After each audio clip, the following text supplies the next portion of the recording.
सरकार के पास अब कोई सवाल करे कितना घुसपैठिए का आंकड़ा है, सरकार कैसे कह सकती है। और आपके माध्यम से देश की जनता को भी जानना चाहिए कि इनका पैरामीटर क्या है। सवाल यही है कि वो कहां से आ रहे बिल्कुल, हैं, सीमाओं बहुत से, सही बात किन बोली। सीमाओं से आ रहे हैं, कैसे आ रहे हैं। मनीष जी, पहला सवाल यही, घुसपैठियों का जिक्र किया गया आज, तो बिहार में घुसपैठिए कहां से आए। एक लंबे समय से नीतीश कुमार वहां पे सीएम है और आपके आने से पहले कांग्रेस की तरफ से कमलेश पांडे आरोप भी लगा चुके हैं।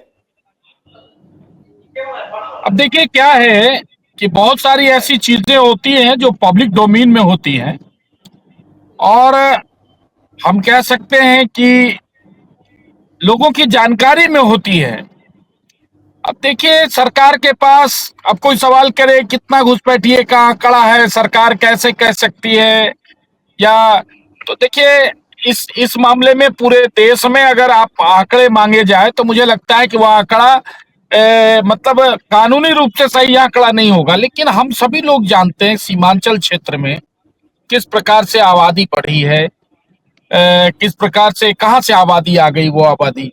और हम अभी देखते हैं सभी जगह, सिर्फ सीमांत नहीं, दिल्ली दिल्ली के अंदर, पटना के अंदर और कई ऐसे जगहों पर जो आबादी बढ़ रही है, अचानक आबादी बढ़ रही है। वो आबादी आखिर कैसे बढ़ रही है इतने अचानक तरीके से। किसी गांव में आज से 10 साल पहले जहां 50 घर 60 घर हुआ करते थे, वहां 250 300 घर हो गए। और ये लगभग कमोबेश, तो ये मैं बोलूंगा, मैं सबूत दूंगा या नहीं दे पाऊंगा तब यह बात प्रमाणित होगा कि घुसपैठिया है, ऐसा नहीं है। ये आपके जितने भी व्यूअर्स होंगे ना, वो अपने अगल बगल के गांवों में इन चीजों को महसूस कर रहे हैं कि आबादियां वहां पर बढ़ रही है। तो मनीष कौन जी, है वो? सवाल तो यही है कि वो आ कहां से रहे हैं, वो आबादी वहां पे बढ़ कैसे रही है। सवाल यही है कि वो कहां से आ रहे हैं, बिल्कुल, सीमाओं बहुत से, सही बात किन बोली। सीमाओं से आ रहे हैं, कैसे आ रहे हैं। बहुत बहुत सही बात बोली। देखिए मैं इसमें एक बात बोलना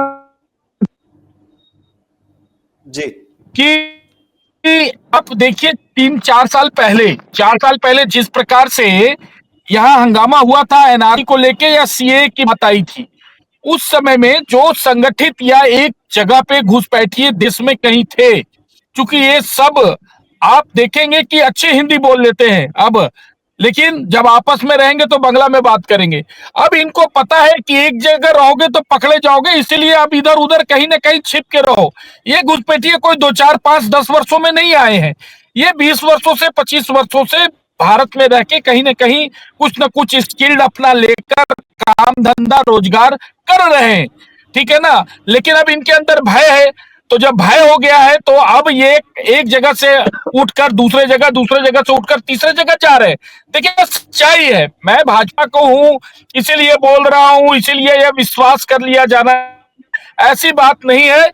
लेकिन इतना अवश्य है कि आप जहां भी ग्रामीण में, बिहार के भी कई गांव, मैं खुद अपने गांव की बात बताता हूं।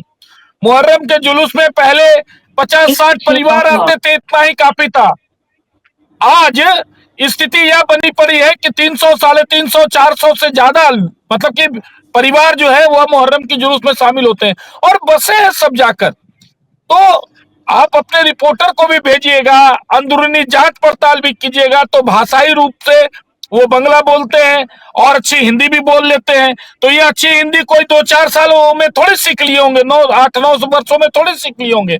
ये काफी दिनों से भारत में रह रहे हैं, पहले कहीं एक जगह सुरक्षित रहते थे, अब उनको लगता है कि हम पकड़े जाएंगे, सरकार सचेत हुई है या सरकार खोजबीन कर रही है, तो वो पलायन करके अब गांवों की तरफ जा रहे हैं। ये सोची समझी कहीं ना कहीं रणनीति है। इसलिए घुसपैठिए कमलेश जी, का मुद्दा तो बिहार में है ही। जी कमलेश जी, एक मुद्दा और उठा, पीएम सीएम विधेयक को लेकर जो बात की गई प्रधानमंत्री नरेंद्र मोदी ने आज, उसका कांग्रेस विरोध कर रही है, विपक्ष विरोध कर रहा है। ऐसा क्या बिहार की धरती से ये बात कही गई है, विपक्ष को लेके निशाना भी साधा गया है। सर, सबसे पहले तो आपका सवाल जान ले, उससे पहले सरकार के तरफ से बड़े लंबे चौड़े सवाल और बड़ी बड़ी बातों इन्होंने कह दी। आप ये घुसपैठियों का पहचान इनके पास क्या है सुन लीजिए, और आपके माध्यम से देश की जनता को भी जानना चाहिए कि इनका पैरामीटर क्या है। जो हिंदी और बंगला दोनों बोल ले वो घुसपैठी है। इस देश का राष्ट्रगान लिखने वाले व्यक्ति हिंदी भी बोलते थे, बंगला भी बोलते थे। इस देश के राष्ट्रगान लिखने वाले व्यक्ति, राष्ट्रगीत लिखने वाले व्यक्ति महान आत्मा हिंदी भी बोलते थे और बंगला भी बोलते थे। अब बताइए ये इनका कौन सा डिमार्केशन है? खराब हो गया। इसके निर्मली आधार जी, पे ये अभी इसके जी आधार पे दुर्भाग्य है, इस देश का देश की दुर्भाग्य जनता है। को ये देश का दुर्भाग्य, इससे बड़ा और दुर्भाग्य क्या हो सकता है? अब